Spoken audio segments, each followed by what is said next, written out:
Cheguei ao estado do Pará aos 8 anos e 3 dias de vida, precisamente.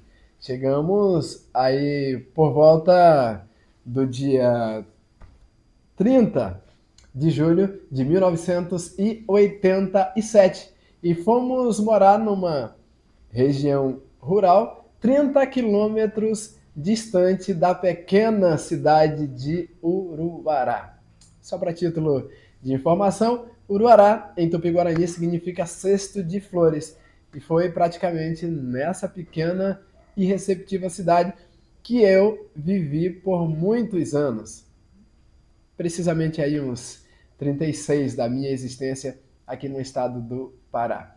Deixamos o município de Camamu, no estado da Bahia. Eu sou natural de uma cidadezinha chamada Ibirapitanga, traduzida em Tupi-Guarani, pau-brasil. Mas esse não é o caso. Certamente você já está meio incomodado se perguntando. Baseado na headline em nossa miniatura, e talvez seja por isso que você tenha clicado, ele prometeu falar sobre medo.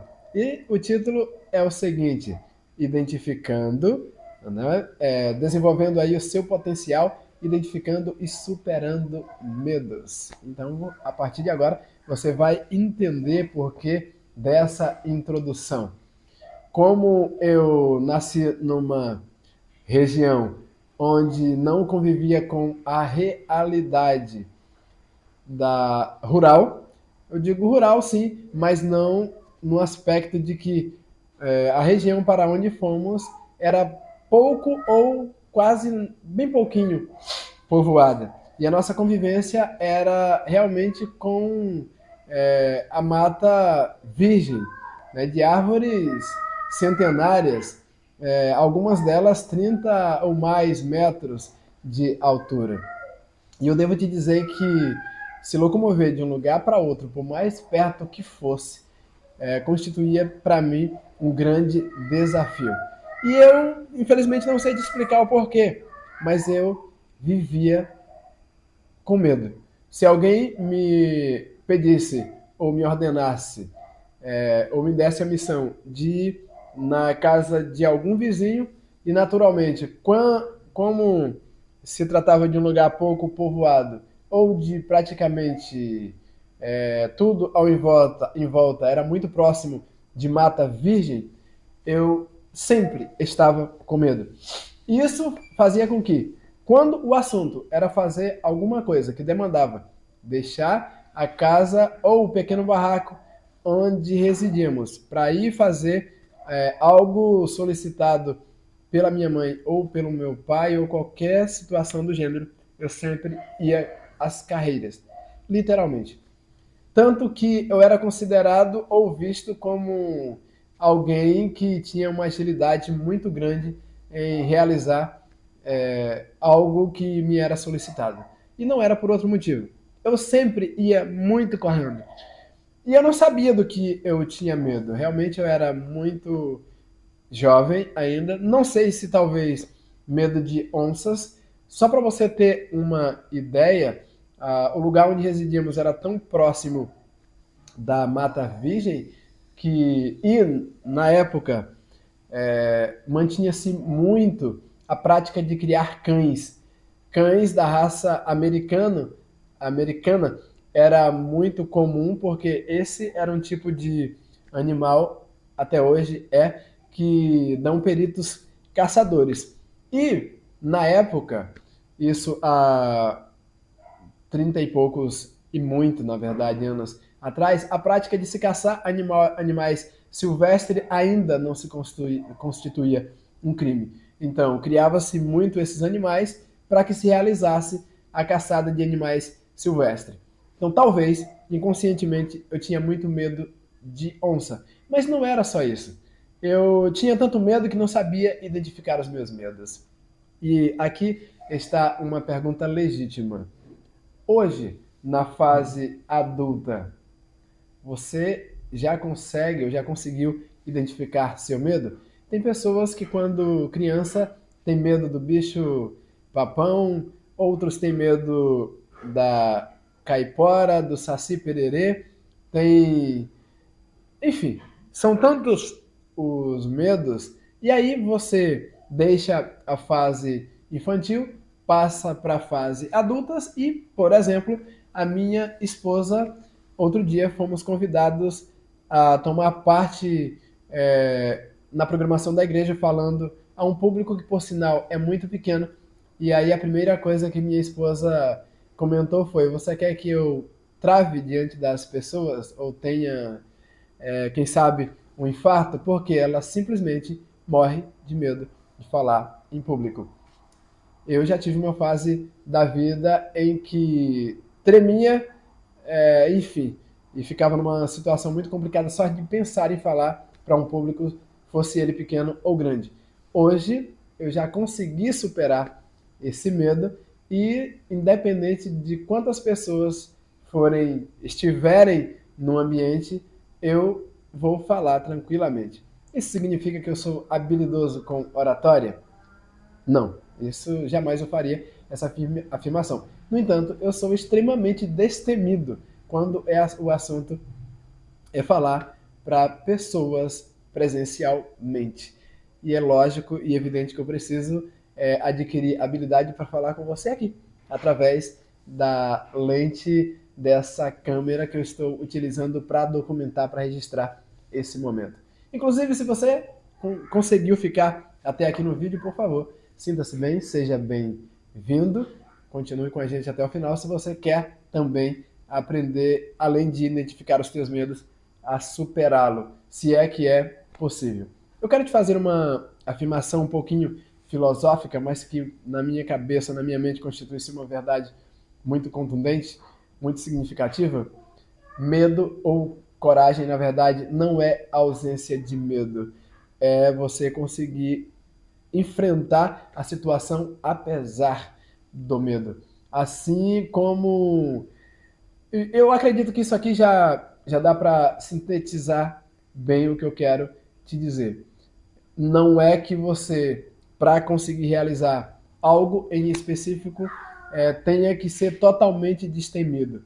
Mas existe uma outra máxima, não menos importante do que essa citação primária, que diz o seguinte: que a minha coragem de vencer seja maior do que o meu medo de fracassar. E qual é a tua realidade? Existem até há quem diga, inclusive, que tem pessoas que têm medo de ser feliz. Medo de falar em público, eu acredito que esteja no top 5 da maioria dos medos, ou entre os motivos. Pode ter certeza que o medo de falar em público está certamente no top 5, não tenha a menor dúvida. Há quem diga, inclusive, eu não sei precisar as fontes, mas que o americano, ele, no fundo, tem mais medo de falar em público do que medo de morrer. E você sabe que isso constitui-se uma certa verdade, porque, em se tratando de um mundo digitalizado, as pessoas, se daqui a um tempo, não vai ser, acredito, nenhuma novidade, as pessoas não saberem se comunicar pessoalmente. Talvez se comunique tão bem e assim de uma forma fantástica através das redes sociais, e já existem pessoas com certa dificuldade ou com um grau de dificuldade muito grande de conviver com outras pessoas pessoalmente. E pode até constituir-se uma sátira, mas é bem possível que as pessoas saiam para se conhecer e continuem trocando mensagem através das redes sociais. Hoje, eu acredito que já nem se sabem mais o que é flertar com alguém pessoalmente. E essa era uma prática muito presente quando a internet não havia se popularizado no nível em que vivenciamos hoje. Mas o fato é que, às vezes, levando em consideração essa premissa de que tem pessoas que têm medo de ser feliz, às vezes você também tem algum tipo de medo, e eu não quero dizer que é sem razão. Até mesmo o super-homem tem a kryptonita, que é a sua suscetibilidade, e é bem possível, evidentemente, que ele o tema. Então, é bem provável, por isso digo, não é sem razão que você acalenta algum tipo de medo. O problema é que talvez esse medo esteja te paralisando. Tem pessoas que têm medo do que os outros vão achar. Eu quero aqui me confidenciar com você, e essa é a única forma de você entender realmente o que se passa na minha cabeça ou compreender quem realmente sou. Tem uma pergunta que eu acredito que também é muito válida, é que, por exemplo, quando se trata de desenvolver conteúdo na internet, vai dizer que você não tem medo de que as pessoas te analisem de forma negativa?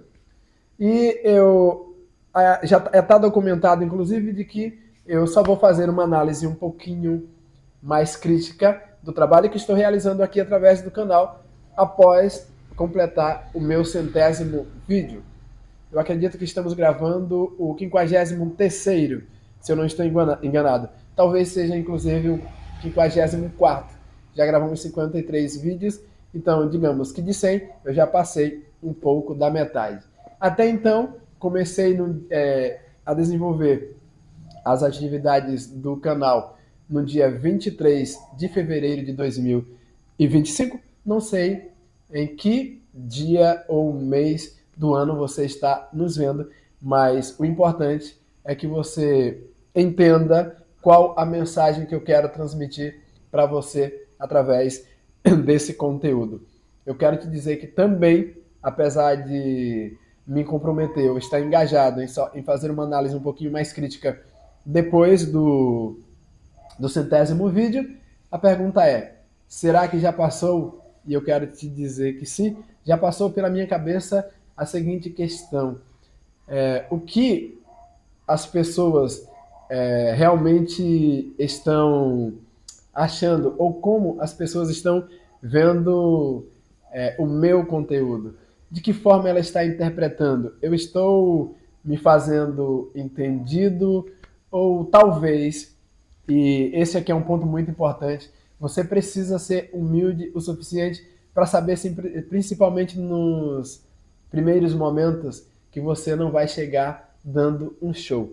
É bem possível que a dificuldade em realizar ou efetivar qualquer projeto no início é bem maior do que quando você realmente já tornou o que eu poderia dizer assim, a realização dessa atividade algo mais...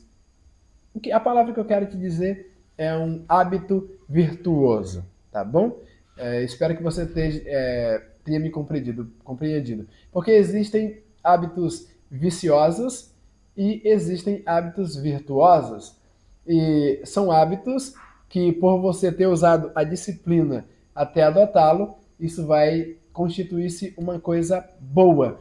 Então, quando o hábito realmente se tornou efetivo, é evidente que você vai ficar melhor naquilo que você se propôs a fazer. E eu, assim, o espero. Você vê que, de repente, eu ainda fico um pouquinho atrapalhado, meio que procurando a palavra de melhor assimilação, e fica muito patente, muito claro, que eu tenho, sim, algumas dificuldades em me expressar através desse canal que eu estou me utilizando para falar com você. Mas para que nós não nos distanciemos ou fiquemos distantes, né, do tema, da pauta, que é identificar e conseguir superar o medo, repito, quero aqui ratificar o que falei, medo, ou melhor, coragem não é ausência de medo, mas você entender que para que você chegue ou alcance determinado objetivo, a tua coragem ou a vontade de vencer tenha que superar o medo. Então, esse é um fator interessante. Eu, como sempre tive o desejo de desenvolver a habilidade de falar em público, apesar do medo, com o tempo eu não me deixei vencer. E é evidente que existem pessoas com certo grau de dificuldade em alguma área da vida e que talvez ele vá conviver com isso até o final dos seus dias e não vai conseguir superá-lo.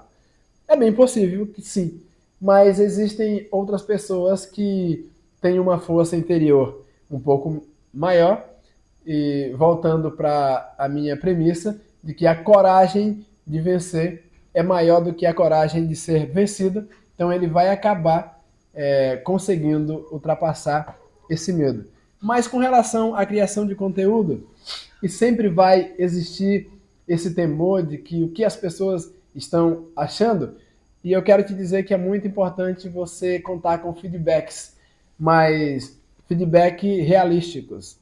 E hoje, por exemplo, eu quero inclusive agradecer ao meu amigo Ícaro Pantoja, que acaba nos acompanhando, nos concede esse privilégio de ser acompanhado por ele em cada novo conteúdo. E ele falava sobre algumas observações que ele fez e que eu acabei acatando e trazendo aqui para o nosso bate-papo, para a nossa troca de experiência. Então, você precisa entender o seguinte: para que você possa ter um combustível que te sirva de auxílio para superar talvez o medo de estar sendo analisado de forma negativa, você precisa ter próximo de você pessoas, digamos, com uma capacidade intelectual que exige de você o teu melhor.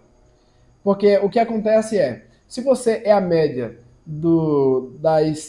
entre as 5 pessoas com quem você mais convive no teu dia a dia, e não é querendo ser arrogante nem prepotente, se você associar-se com pessoas do teu nível ou com níveis inferiores ao seu, é evidente que isso não vai exigir de você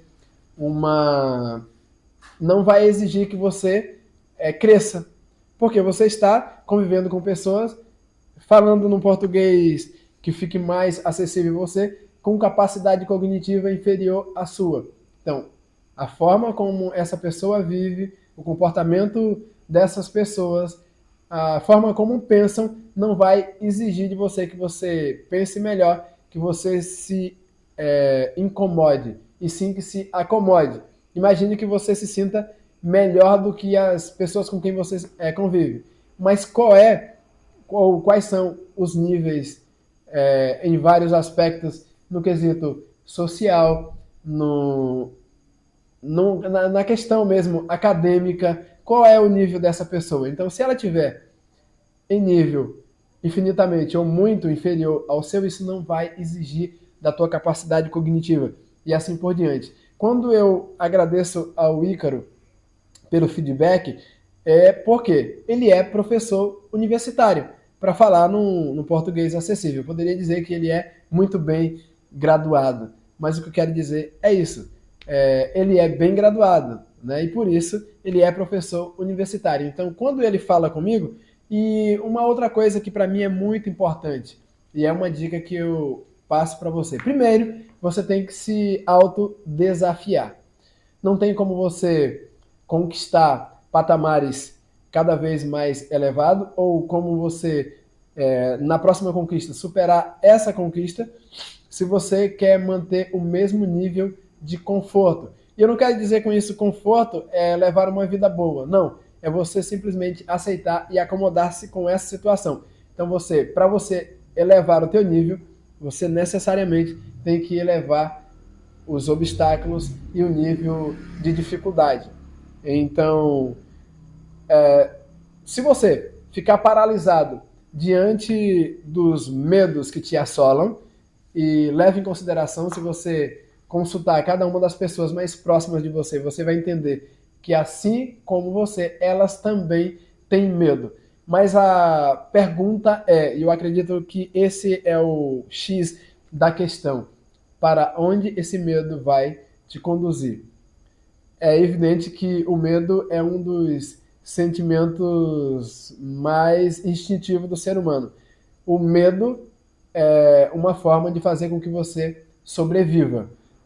O excesso de coragem certamente pode levar você, inclusive, a perder a vida. Então, o medo é legítimo, é um instinto de sobrevivência.